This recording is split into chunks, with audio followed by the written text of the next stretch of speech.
man known to history as Emperor Puyi was born on the 7th of February 1906 at the Prince Qin Mansion, one of the imperial households in Beijing, the capital of Imperial China. He was born a prince of the Qing or Manchu dynasty, which had ruled China since the middle of the 17th century.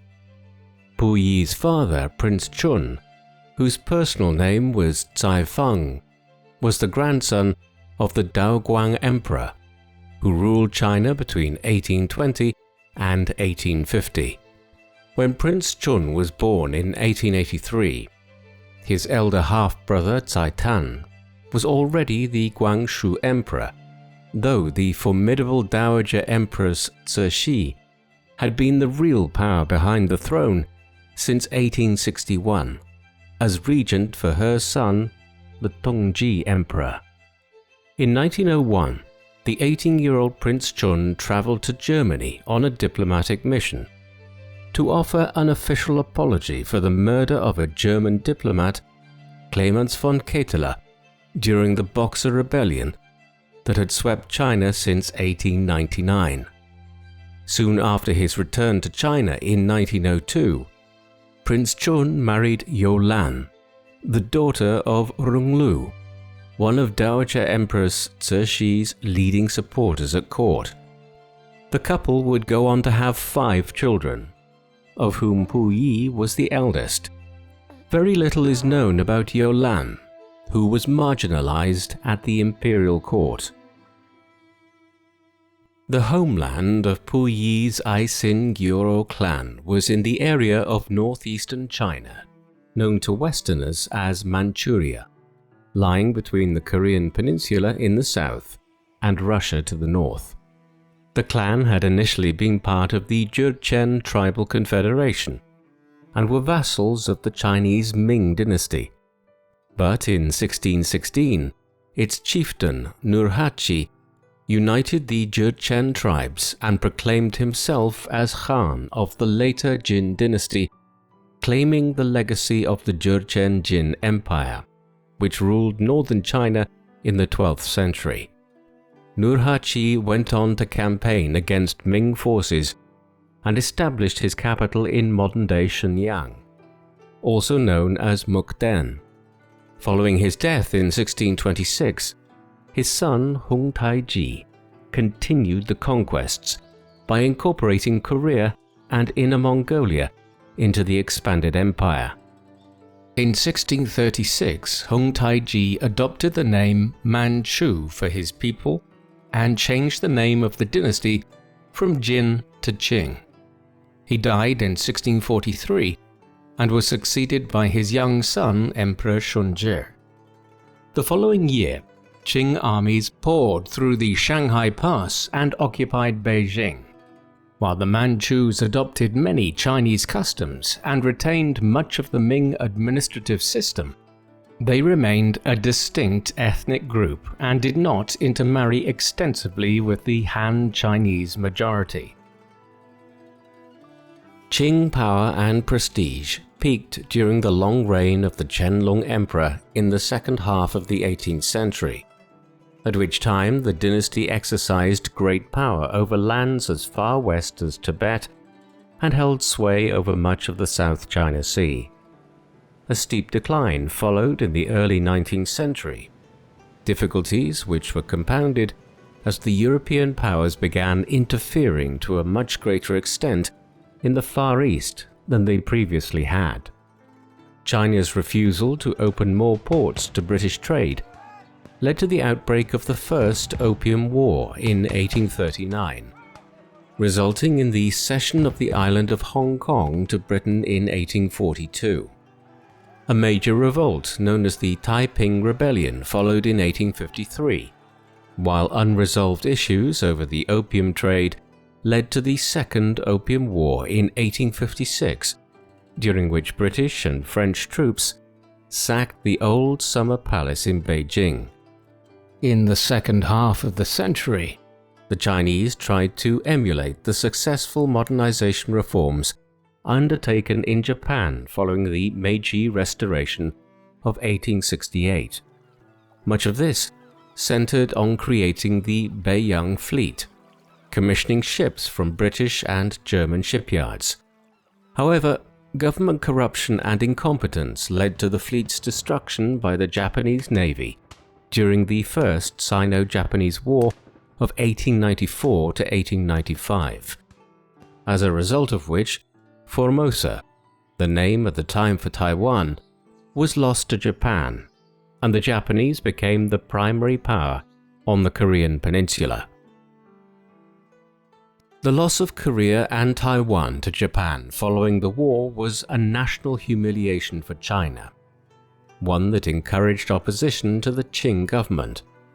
In this context, the government, which was largely controlled throughout this time by Dowager Empress Cixi, Puyi's great-aunt, attempted some reforms to drag China into the modern era.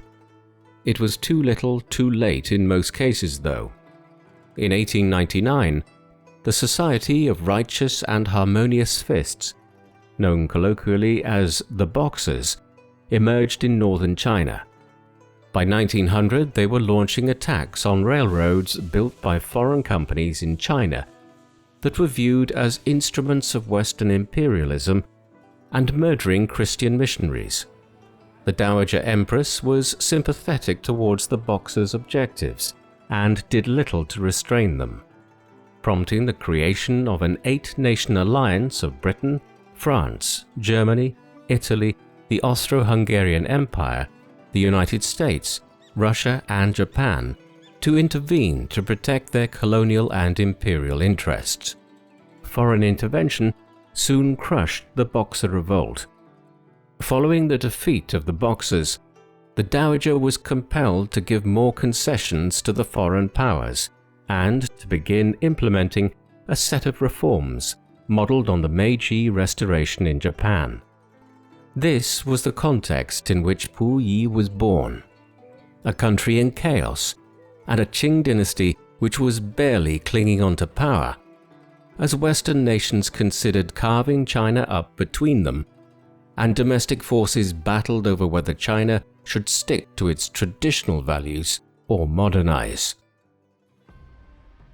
In the aftermath of Guangxu's short-lived reform program, the Dowager Empress Cixi had attempted to depose him in favor of Prince Pujuan, the son of a conservative prince named Duan.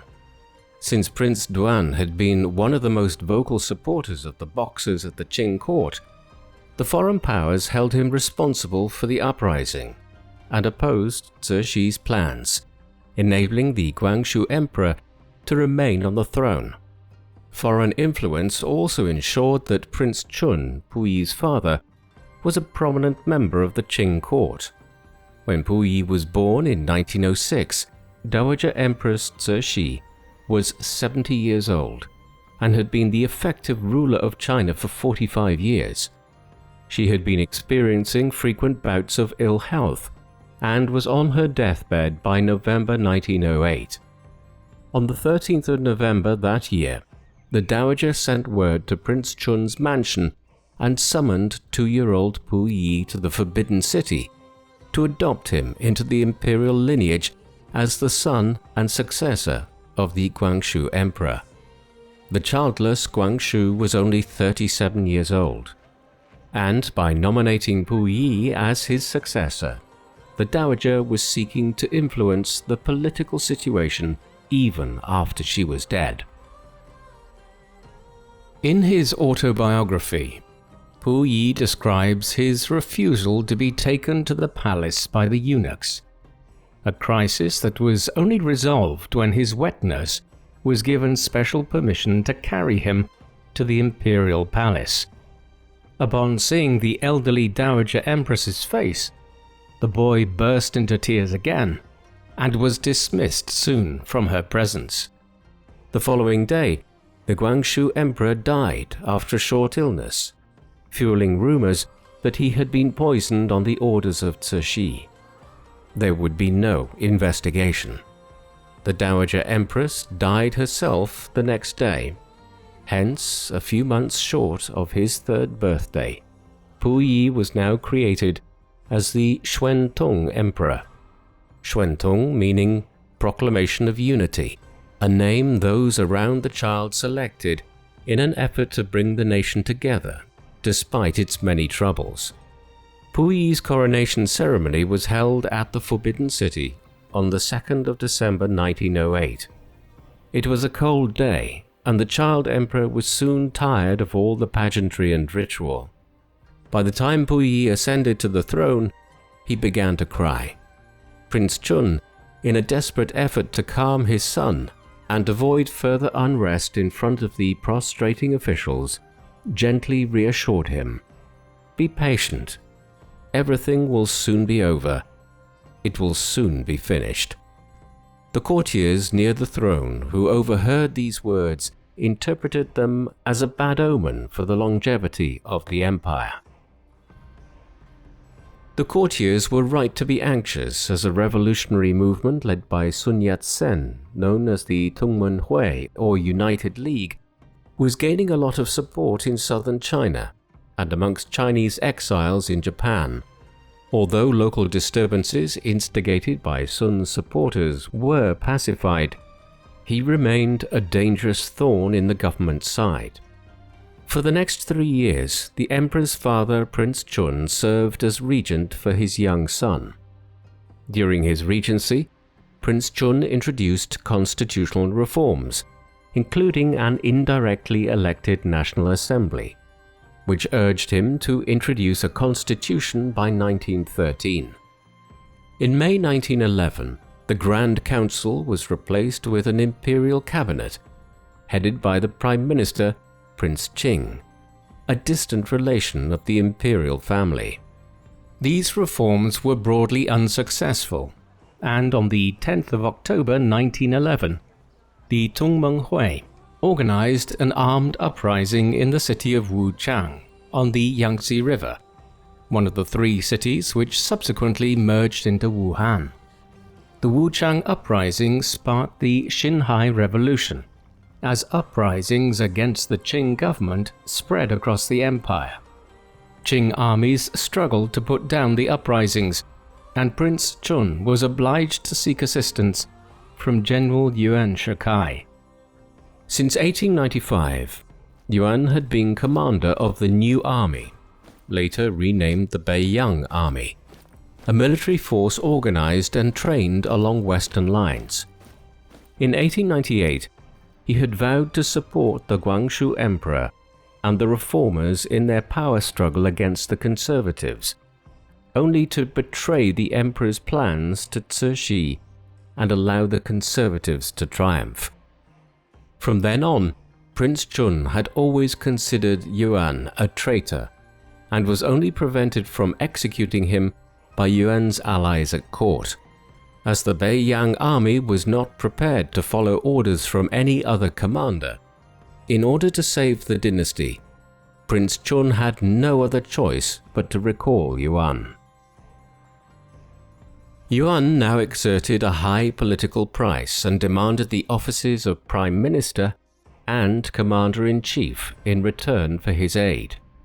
He proceeded to defeat the revolutionaries at Hanyang before ordering his armies to stop and return to Beijing, where he forced Prince Chun to step down from his position as regent in favor of Dowager Empress Longyu, the wife of the late Guangxu Emperor. Puyi later recalled that he had a faint memory of his first and only meeting with Yuan in the presence of Dowager Empress Longyu. This time it was the 2 adults who were crying, while the emperor, who had just turned 6 years old, no doubt struggled to understand what was happening. The general had presented a memorial to Longyu, requesting Puyi's abdication. Otherwise, the imperial family might well be murdered as the rebellion spread. Secretly, Yuan had been negotiating with the revolutionaries and accepted an offer to become president of a new Chinese republic if he could persuade the emperor to abdicate.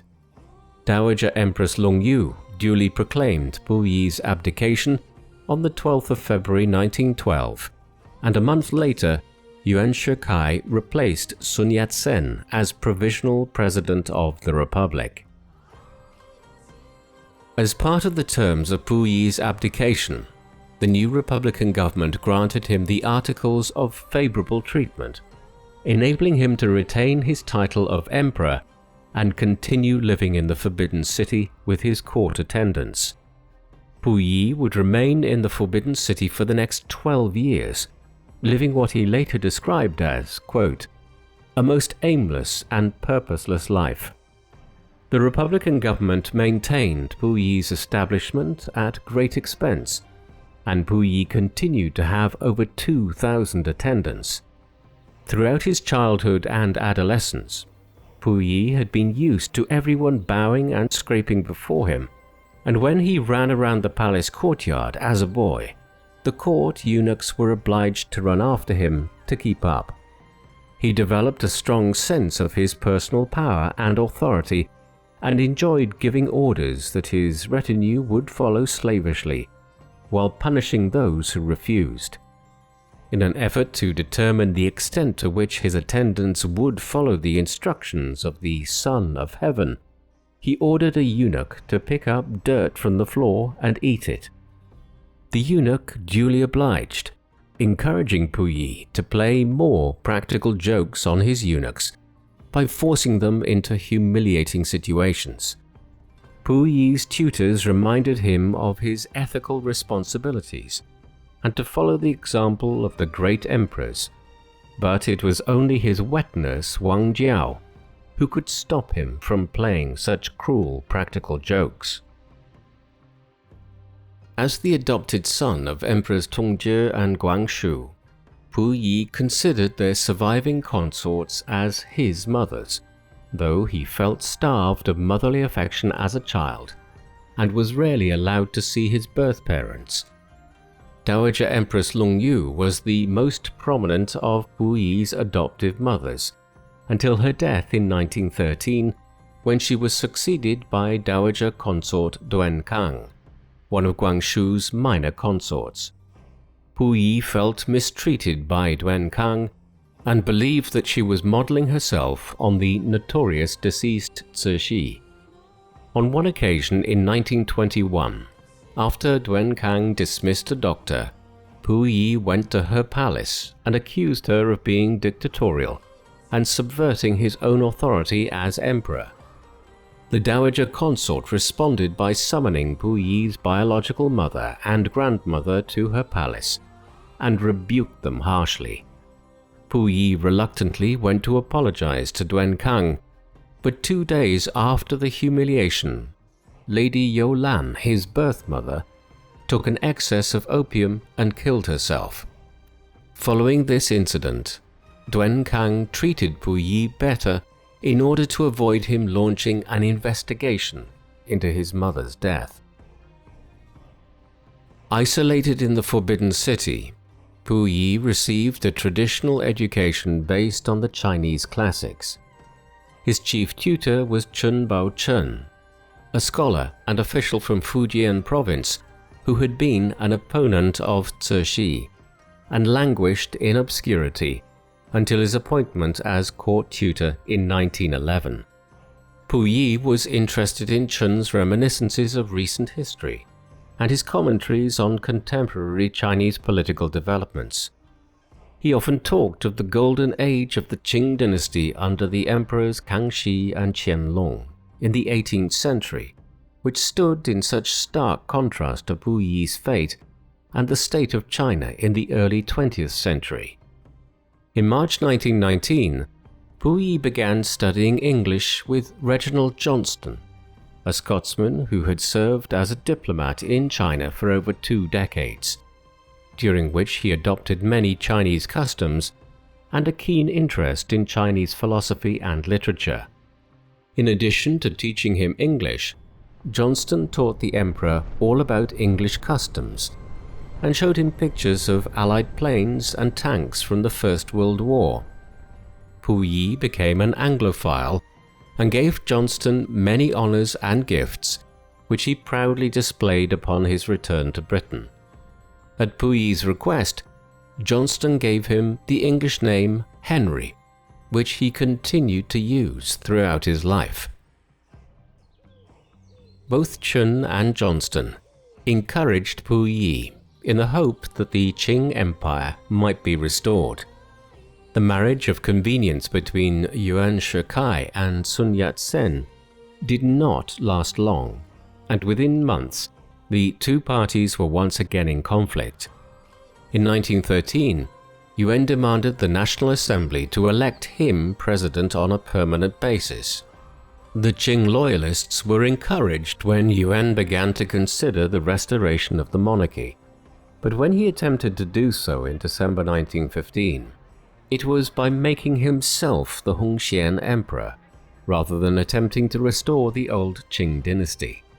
Yuan's act provoked a series of rebellions in the provinces, and on the 22nd of March 1916, the Republic was restored after just 3 months. Yuan died of illness less than 3 months later. Yuan's death created a vacuum at the center of the Chinese government as his subordinates vied for power at the head of powerful armies. The Manchu loyalists inside the Forbidden City believed that Yuan's abortive restoration of the empire was not a rejection of imperial government, but rather a rejection of Yuan as a usurper, whereas they held firm to the idea that Puyi might yet be restored as rightful emperor, now that he was considerably older. One of Yuan's subordinates, Field Marshal Jiang Shun, had remained loyal to Qing traditions and planned to restore the empire after Yuan's death. After an audience with Puyi in June 1917, Jiang Shun led his army into Beijing at the beginning of July and proclaimed the restoration of the dynasty. After consulting with his tutors, Puyi agreed to take up the throne again. Jiang Shun sought military aid from Jiang Zuolin, the military governor of Manchuria, but the message was intercepted on the way and never arrived. Duen Chi-rei, premier of the Republican government, launched the first air raid in Chinese history by sending a plane to drop 3 small bombs into the Forbidden City. These were designed to intimidate the Qing court rather than cause any significant damage, though an unfortunate eunuch was killed in the process. The following day, Duen's army was marching on the Forbidden City. On the 12th of July, the attempted restoration of Puyi was abandoned, and he abdicated for a second time. In 1921, the year Puyi turned 15, the dowager consorts began to discuss plans for his marriage. He was presented with photographs of 4 girls and asked to choose one as his wife. His first choice, the 12-year-old Wen Xiu, was opposed by dowager consort Duen Kang, and eventually he was compelled to choose Wan Rong, the daughter of a wealthy Manchu aristocrat who was a similar age. As a compromise, Puyi was allowed to take Wen Xiu as his secondary consort, polygamy being a staple of the Chinese imperial court. On the 1st of December 1922, Puyi married both Wan Rong and Wen Xiu in an elaborate ceremony paid for by the Republican government. That evening, Puyi and Wan Rong went to the bridal chamber to spend the night together, only for the emperor to abruptly leave the chamber out of panic and return to his quarters, leaving his empress behind. The incident inspired rumors among the eunuchs about the emperor's sexuality. In his memoirs, Reginald Johnston wrote that Puyi and Wan Rong often rode their bicycles together, but a eunuch in the empress's household later claimed that Puyi rarely visited his wife at night and was always in a foul mood when he left her quarters in the morning. By the 1920s, Puyi was longing to leave the Forbidden City and study abroad. This was partly motivated by considerations of his personal security. as rival warlords were taking control of the government every few years, and Puyi feared that one day someone might seize power and execute him. At the same time, Puyi had found life in the Forbidden City stifling, and was inspired by Reginald Johnston's suggestion that he should go to study at the University of Oxford in England.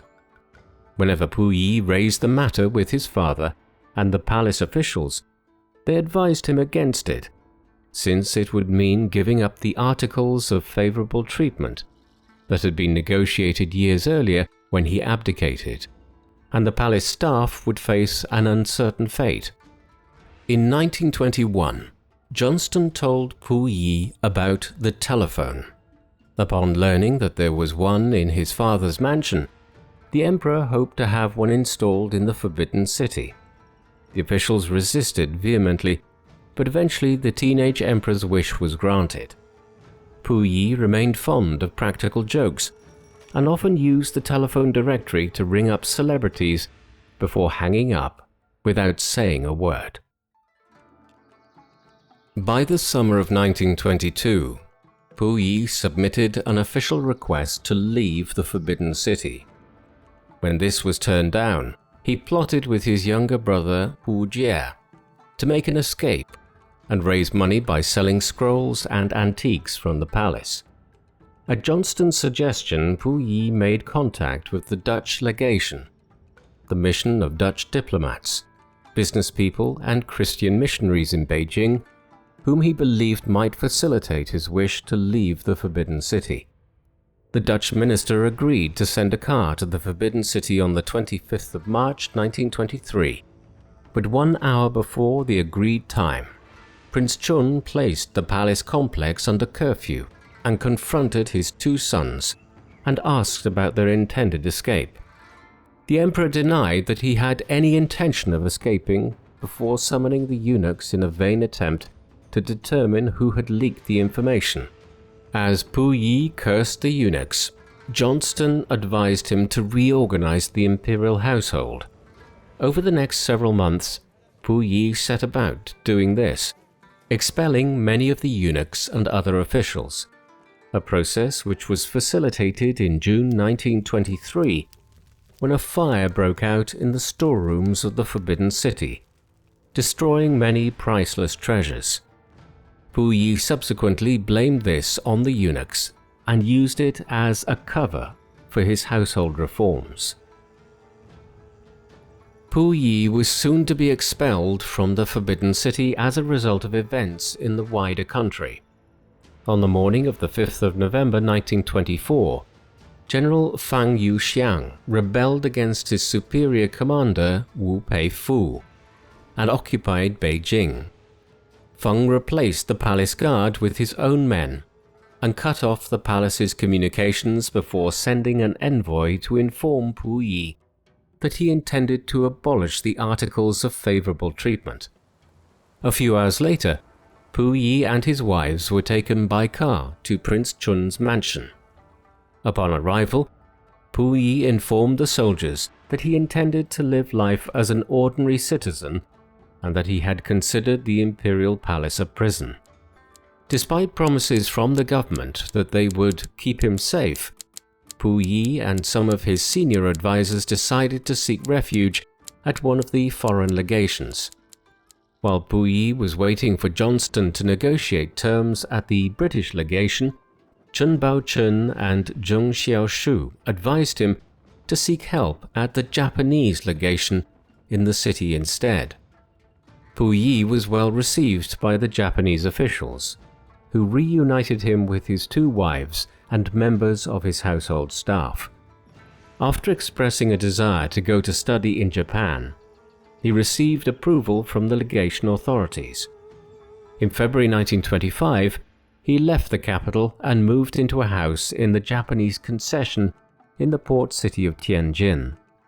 In all of this, it must be borne in mind that Japan was beginning to engage in a more aggressive approach towards China at this time, and the government in Tokyo would have viewed having hold of the last Qing emperor as a tool that they might subsequently use as part of their imperial policies.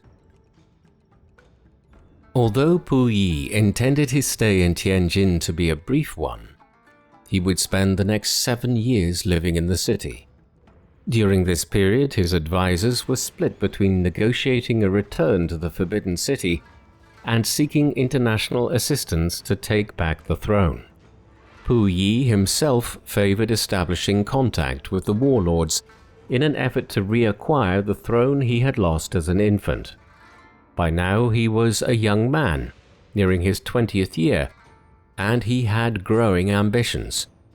In June 1925, he secretly left the legation to meet Marshal Jiang Zuolin at his Tianjin residence.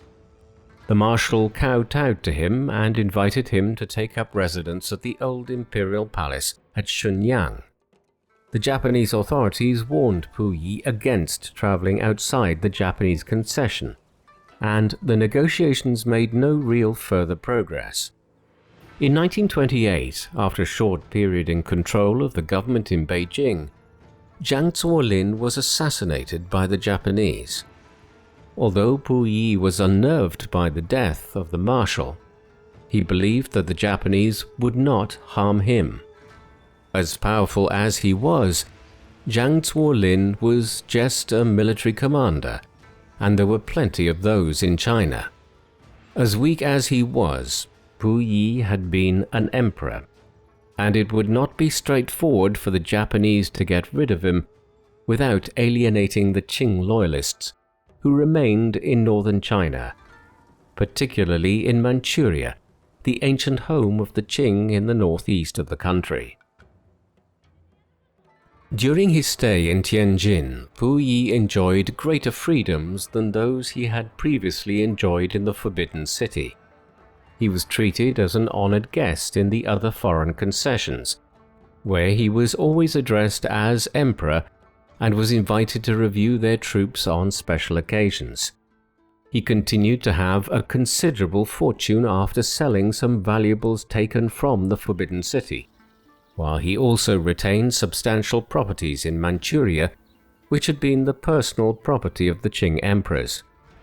A large part of Puyi's expenditure was on gifts as part of his campaign to influence warlords, but he and his family also lived an extravagant lifestyle, buying cars, pianos, watches, radios, Western clothing, and other luxurious items for himself and his 2 wives, who competed with each other for gifts from their husband. In an attempt to prevent his expenses from getting out of control, he set a spending limit for his wives. In 1931, Wen Shou suddenly asked for a divorce. Puyi readily consented, but came to believe that Empress Wanrong had forced her out of the way. China's wider politics were in turmoil as well again during these years. In 1927, General Chiang Kai-shek, Sun Yat-sen's successor as the head of the Nationalist Party after the old leader died in 1925, launched his northern expedition against the warlords, a military campaign which was given its name as Chiang Kai-shek led his armies north from the south of China against the corrupt republican government of the warlords in cities like Nanjing, Shanghai, and Beijing. In June 1928, Chiang Kai-shek's subordinate General Sun Dianying desecrated and plundered the eastern mausoleum of the Qing emperors, which included the tombs of the Kangxi and Qianlong emperors, as well as the late Cixi. Puyi and the former Qing officials were furious and swore to avenge his ancestors and restore the great Qing. Puyi recognized that he could do nothing without an army, and the only military assistance he could access was Japanese. He therefore arranged for his brother, Pu Jie, and one of his brothers-in-law to receive military training in Japan, while he himself entered into more concerted negotiations with Tokyo about their future plans in China. Over time, Puyi developed the ambition to rule in Manchuria, and the Japanese government would soon facilitate him, even if he would never hold anything more than some ceremonial power. On the 18th of September 1931, the Japanese Kwantung Army, under the command of Shigeru Honju, invaded Manchuria. After writing to the Japanese Army Minister, Puyi met with Kenji Doihara, the representative of the Kwantung Army stationed on the Liaodong Peninsula, who invited him to leave Tianjin for Manchuria. Doihara promised Puyi that the Japanese had no territorial ambitions in Manchuria and hoped to set up an independent state for the Manchu people, whom, he argued, had been suffering there as a result of the endless Chinese civil wars and power struggles. After being promised that he would enjoy full powers as an emperor with an alliance with Japan, Puyi accepted the offer. While Puyi made arrangements to leave Tianjin, Chen Baochun and several of his other Chinese advisors were horrified and begged him to reconsider. 3 days later, an envoy from Chiang Kai-shek's nationalist government based in Nanjing offered to restore Puyi to the Forbidden City under the same terms he had lived there in the 1910s and early 1920s if he desisted from his present course. The former emperor would not be dissuaded, though. Puyi left Tianjin on the 10th of November on a Japanese boat and arrived at Manchuria on the 13th. Upon his arrival there, he was surprised to find that his advisors were still negotiating with the Japanese about the political arrangements of the new Manchurian state. In February 1932, the Japanese announced that the new state of Manchukuo, or Manchu country, would be a republic, with Puyi as its chief executive based in Changchun, the capital of Liaoning province.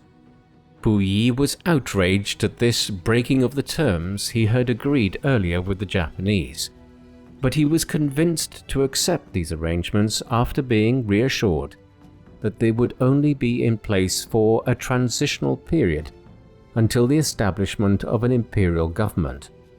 On the 8th of March, Puyi arrived at Changchun to assume his new office in the presence of the Japanese general Honju and a group of Manchurian princes.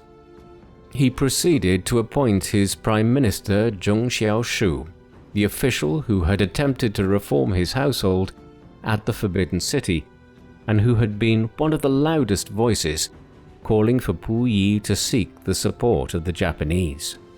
Although Puyi regarded the office of chief executive as a stepping stone to the restoration of the great Qing Empire, he soon discovered that his wide-ranging powers as chief executive only existed on paper. All political decisions were instead made by Japanese deputy ministers, who answered to the Kwantung Army. In August 1932, when Zhong Xiaoshu presented to Puyi an agreement with Japan, in which the Japanese would effectively have control of the Manchurian economy, Puyi recognized that this was already reality and signed the document. In September, Marshal Nobuyoshi Muto replaced Honju as commander of the Kwantung Army, but Puyi's hopes that the new commander would be more sympathetic to his demands for real political power soon proved illusory. The Japanese invasion of Manchuria had provoked an international outcry, and the League of Nations sent a commission of inquiry chaired by Lord Victor Bulwer-Lytton to investigate the matter. In May 1932, Puyi met with the inquiry and was asked about the circumstances of his appointment as chief executive of Manchukuo. In his autobiography, first published in 1964, Puyi claimed that he briefly considered telling the truth and requesting asylum in Britain, but the presence of Kwantung Army officers compelled him to tell the commission what he had been instructed by the Japanese. Puyi and his advisors were encouraged when the Lytton Commission published its report in October condemning Japanese aggression and recommending Manchuria be placed under international control. However, the League of Nations was unable to enforce its recommendations. Japan withdrew from the League in March 1933 and continued to extend its authority in northern China. Chiang Kai-shek's government in China, which was more interested in fighting the Chinese Communist Party than in confronting Japan, offered little resistance in response. Later that year, Puyi sent a trusted Japanese police officer to negotiate directly with the Japanese government in Tokyo, and in October 1933, he was informed that Japan was prepared to allow him to become an emperor.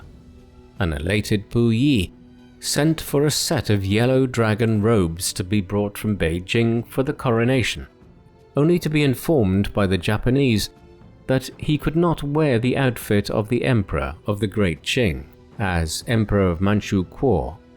The Japanese were unwilling to allow this, as it might open the possibility that Puyi would try to claim the imperial title of China years later, when they had invaded the rest of China, something which was being planned for in Tokyo already. In the end, a compromise was reached, and Puyi was allowed to wear his dragon robes during a ritual before the main coronation ceremony. He would then change into a military uniform for the coronation ceremony itself.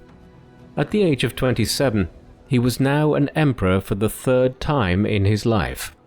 While Puyi's power was still limited, he was encouraged by a state visit to Japan in April 1935, during which he met with Emperor Hirohito of Japan. However, his belief that the Japanese were treating him as an equal was soon shattered when the Kwantung Army removed Zheng Xiaoshu as prime minister and installed its own candidate, Jiang Qinghui, as his successor. Zheng was not the only official loyal to Puyi who was removed from his position. Puyi was especially troubled when his brother Pujie was compelled to marry a Japanese noblewoman in April 1937. The Japanese then passed a law designating Pujie and his sons as heirs to the throne if Puyi were to remain without a son. A few years later, when Puyi was encouraged to take a Japanese consort for himself, he adamantly refused and instead chose a girl from Manchuria. On the 7th of July 1937, following the Marco Polo Bridge incident near Beijing, in which Japanese and Chinese forces clashed, the Japanese invaded and occupied the former Chinese imperial capital. From then onwards, Puyi's limited freedoms were even more restricted, and almost all his public activities and announcements were carried out on the advice of Kwantung Army officers attached to Puyi's household. Frustrated at his lack of political power, Puyi managed his household with strict discipline and revived his practice from the Forbidden City of having his staff flogged mercilessly for the smallest of transgressions. He reflected in his autobiography that, quote, "Although powerless and without authority outside my own household, I was the absolute ruler in my own palace." During this period, Puyi took a great interest in Buddhist scriptures and adopted a vegetarian diet. In contrast to his treatment of servants, he took great pains not to harm any animal, and recalled ordering his entire family to chase away a cat pouncing on a mouse. The Japanese army had achieved lightning successes in 1937, capturing Shanghai in November and Nanjing in December, forcing Chiang Kai-shek's government to relocate to Chongqing in southwest China, which was established as the capital of the Alliance of Convenience, which now was entered into by the Chinese nationalists and communists. By 1939, Japan's initial momentum had been blunted by extended supply lines and counteroffensives by the nationalists and communists. With its armies bogged down in China, the Japanese army launched an offensive against British and Dutch colonies in Southeast Asia in 1941 in search of badly needed oil to keep their war machine running. The simultaneous attack on the American naval base at Pearl Harbor in Hawaii on the 7th of December 1941 brought the United States into the Second World War. American military aid to the Chinese government further undermined Japanese prospects in China, and Japanese efforts to launch new offensives in the south were mostly unsuccessful. Following the end of the Second World War in Europe, with the occupation of Berlin by Allied forces in May 1945, the Soviet Union could turn its attention eastwards and declare war on Japan to aid its American ally.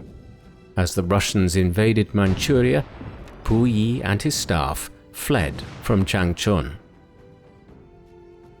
Following Japan's unconditional surrender on the 15th of August in the war, following the atomic bombings of Hiroshima and Nagasaki days earlier by the United States, the Japanese occupation forces intended to take Puyi to Tokyo. The day after the surrender, the former emperor and a small number of family members and attendants arrived at Shenyang, awaiting the transfer to Japan. There was no space for Puyi's wife, Empress Wanrong, and she was later captured by the Chinese and died in prison in 1946. While Puyi was awaiting the plane to take him to Tokyo, the Soviets took control of the airfield. The following day, he was placed on a Soviet plane bound for the Siberian town of Chita, where he stayed for a few months before being transferred to Khabarovsk, close to the Chinese border. Although his attendants no longer dared to address him as emperor, Puyi was generally well treated as a Soviet prisoner.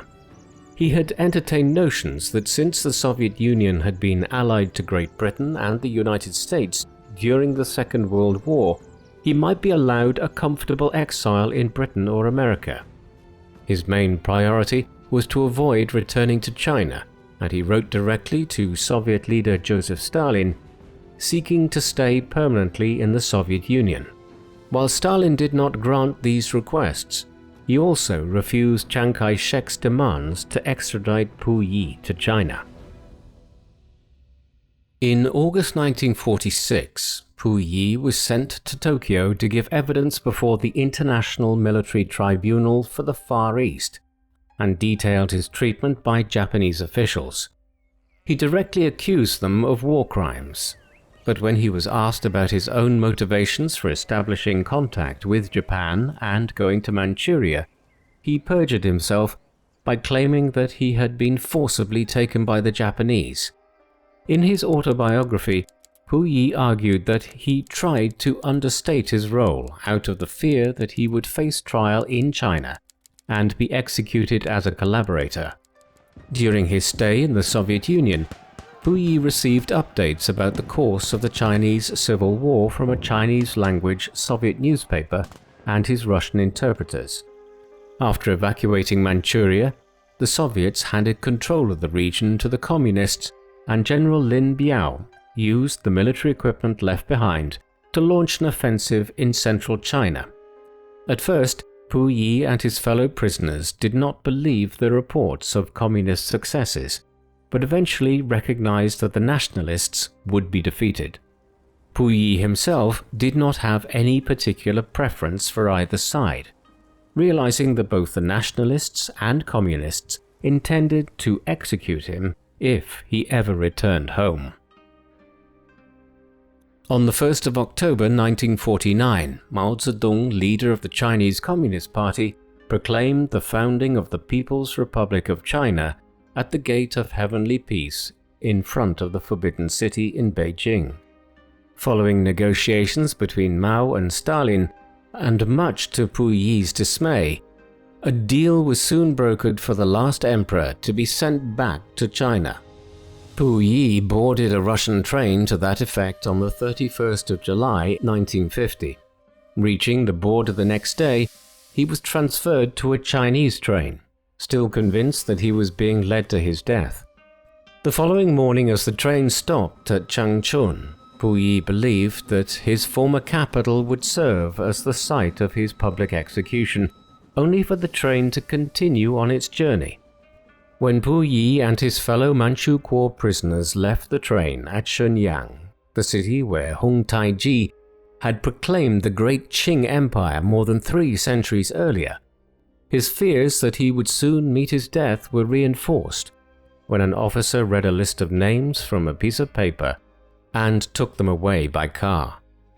Puyi relaxed slightly when informed that he and the other prisoners on the list were to be taken to the nearby city of Fushun to rest. Puyi's spirits dropped upon arrival at his new residence, a military prison officially known as the Fushun War Criminals Management Center, a facility that also held Japanese and Chinese nationalist prisoners. He was pleased to share his cell with family members, including his brother and father-in-law. They were given communist books and newspapers and instructed to study among themselves. Their hopes were encouraged when they read an article in a newspaper that suggested that the Manchu Kuo prisoners were being sent to study because the communist government had a shortage of talent and hoped to employ them. For propaganda reasons, the communist authorities had decided to pursue a program of reform and re-education for the detainees at Fushun. If the last Qing emperor could be converted to agree with communist principles, Mao and his associates believed, so could anyone else in China, or at least this is the message which they wished to present to the Chinese people. Not long afterwards, Puyi was moved into another cell and separated from his family. He had spent his whole life having people attend to him and struggled to dress himself, brush his teeth, and serve his own food. When the director of the facility reprimanded him for failing to take care of his appearance, Puyi felt humiliated. In October 1950, the detainees of the Fushun prison were moved to Harbin following developments in the Korean War that had broken out between Communist North Korea and a Western-backed South Korea. Following the initial invasion of the South by the Communist North, the United Nations had organized a military intervention led by the United States, which changed the course of the war, and by October, American forces were approaching the Yalu River on the Chinese border in North Korea, prompting the Chinese People's Liberation Army to intervene directly in support of North Korea. Puyi and his family believed that the Americans would defeat the Communists and occupy Manchuria, and that the Communist authorities would execute them once they realized all was lost. With this mindset, Puyi refused to believe reports that Chinese and North Korean armies had driven the Americans back and captured the South Korean capital of Seoul in January 1951. Though the South recaptured Seoul a few months later, the war front soon stabilized, and peace talks began, enabling Puyi to feel more secure.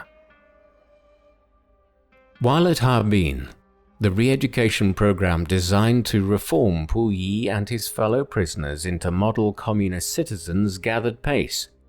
Puyi was encouraged to write memoirs about his life and consider how he had lived.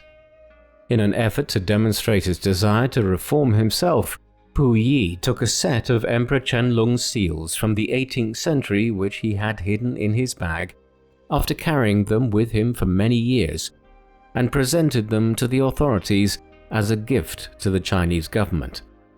The scheme backfired, since this aroused suspicions that Puyi had other hidden treasures with him, ones which he hoped to sell one day to finance a comfortable life in exile.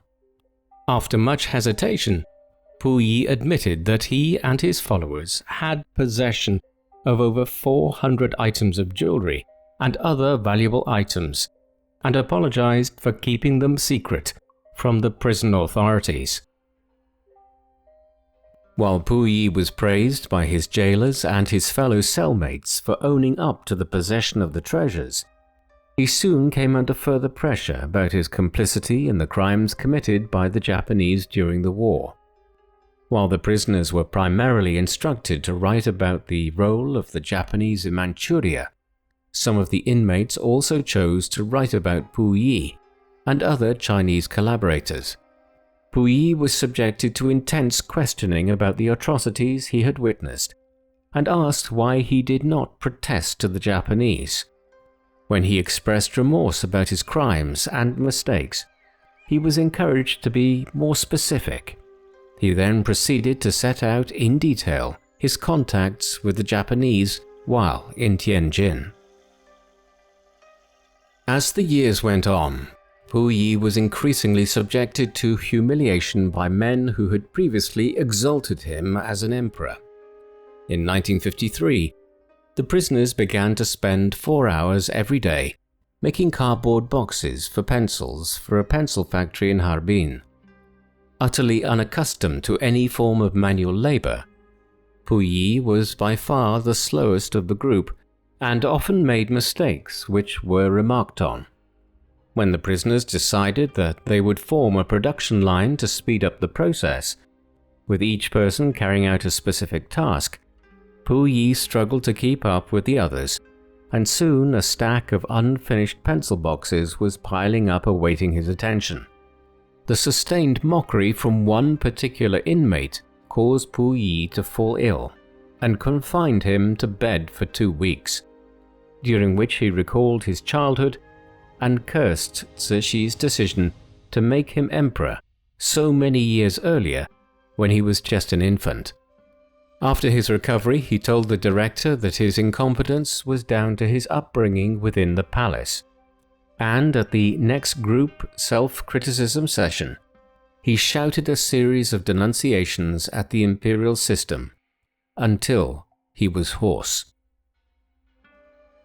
In March 1954, the Re-Education Center was moved back to Fushun, where Puyi remained for the next 5 years. New investigators came to collect evidence about the extent of Manchu collaboration with Japan, and Puyi was repeatedly denounced by family members both vocally and in writing. One of the denunciations referred to a note Puyi had written back in the late summer of 1945 to the Japanese, calling on them to resist Soviet invasion to the last man, while others contrasted his sadistic beatings of his servants with his claims that he was a Buddhist and had never hurt a fly. After being presented with these comments, Puyi realized that there was nobody left who was prepared to treat him with the respect due to an emperor. When he defended himself by arguing he had acted under duress from the Japanese, he was presented with many examples of Manchurians who had bravely resisted Japanese interrogation and torture and survived the ordeal. In 1956, the officials at Fushun decided it was time for the inmates to observe the economic developments taking place in the new socialist China. Although Puyi and some others were afraid that the locals might recognize them and cause them harm, these visits usually occurred without incident. Puyi expanded his contact with the outside world when an uncle was allowed to pay him a visit to tell him of the fate of the imperial Aisin-Gyoro clan. Under Chiang's nationalists, many Manchus were discriminated against and adopted Han Chinese surnames. But after the communists came to power, many of them felt they could acknowledge their true ethnic identity. The communist government had also appointed several of Puyi's relatives to various political and cultural bodies. The knowledge that many of his family members were not only alive but doing well brought Puyi to tears.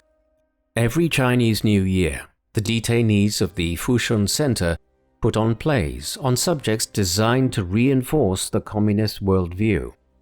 Puyi had only helped with stage decorations before, but in 1957 he performed in a short play about the Suez Crisis in Egypt.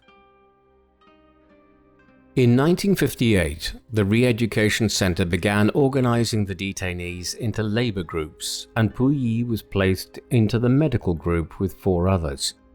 Although he initially struggled to carry out his tasks, he was supported by the doctors at the center's clinic and gained new confidence in his abilities. In September 1959, ahead of the 10th anniversary of the founding of the People's Republic of China, Chairman Mao issued a special pardon for reformed war criminals and counter-revolutionaries. This news encouraged the detainees to be more diligent in their ideological studies in an effort to be the first ones to be released. The communist authorities decided that Puyi had genuinely been reformed and was committed to the new government. Thus, on the 4th of December 1959, after 9 years in captivity in China, Puyi received his pardon. He arrived at his native Beijing 5 days later, where he was received by family members he had not seen for decades. As he walked around Beijing to start his new life in his mid-50s, the last emperor of China felt as though he was liberated for the first time in his life. There were still many things he had to learn about the world around him. On his first visit to a barber shop, he was fascinated by a hairdryer and asked the barber whether it was used before or after the haircut. As he waited for a bus, he courteously allowed a woman to board ahead of him without being aware that she was the female conductor, who promptly closed the doors behind her, leaving him at the bus stop. While on a tour of the Forbidden City organized for the pardoned criminals, Puyi served as special tour guide and was surprised to see the palace buildings in a better state of repair than they had been when he was a child and the master of the complex. In March 1960, Puyi spent a year working part-time at the Beijing Botanical Garden. The following March, he was given a job to organize historical materials concerning the late Qing dynasty and the warlord era. All of this suited the propaganda purposes of the regime. In 1962, Puyi was chosen as the representative of the Manchu people at the Chinese People's Political Consultative Conference, an advisory body to the government that included representatives from outside the Communist Party. The same year, he married Li Shuxian, a 38-year-old nurse. Puyi began giving regular press conferences praising the communist government. During his spare time, he worked on his autobiography along with Li Wenda, an editor at the government's People's Publishing Bureau, who made sure that its contents were in line with the communist government's message. The book was finally published in 1964 and subsequently translated into several foreign languages, selling well owing to interest in the strange life of China's last emperor. It would eventually be adapted into the 1987 film The Last Emperor, directed by Bernardo Bertolucci, which won several Oscar awards including Best Picture and Best Director. Puyi's health soon began to decline, and he found himself regularly in hospital receiving treatment for cancer. During the Cultural Revolution in 1966, the last emperor was a prime target for the Red Guards, who were rampaging throughout the country seeking to destroy everything that represented old China. From his hospital bed, Puyi was saved from the worst depredations by the intervention of Premier Zhou Enlai, who instructed hospital staff to treat him well and to prevent the Red Guards from gaining access to his room. He would not live much longer anyway, though. On the 17th of October 1967, Puyi died at the age of 61, after living an extraordinary life in many guises. Following his death, his cremated remains were taken to Babaoshan Revolutionary Cemetery outside Beijing, the most illustrious resting place for Chinese communist revolutionaries. In 1995, as China reformed after the Mao era, his widow Li Shuxian had his remains transferred to the Hualong Imperial Cemetery near the Western Qing tombs. Placed on the throne of the Qing Empire as an infant, Puyi's reign as emperor lasted less than 3 years when he was forced to abdicate by Yuan Shikai in 1911. He spent the next 12 years confined to the decaying splendor of the Forbidden City, experiencing a brief restoration before being driven out of the Forbidden City several years later by one of the many warlords striving for power in a war-torn China. Burning with a desire to restore his empire, as a young adult, he collaborated with the Japanese in Manchuria and realized far too late that Japanese interests were very different from his own. After the end of the Second World War, he spent 14 years in Soviet and Chinese detention, seemingly emerging as a genuine supporter of the communist cause.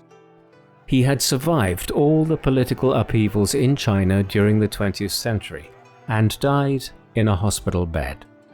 Yet there is no disguising the fact that no matter how ostentatious his surroundings were, he spent most of his life as a prisoner, first of the Chinese warlords, then of the Japanese, then of the Soviets, and then of the Chinese communists. What do you think of Puyi? Was he a sadistic tyrant who considered himself superior to everyone else and a war criminal who collaborated with Japan? Or was he a man who was mistreated throughout his whole life by the people around him, a constant prisoner in a gilded cage? Please let us know in the comment section. And in the meantime, thank you very much for watching.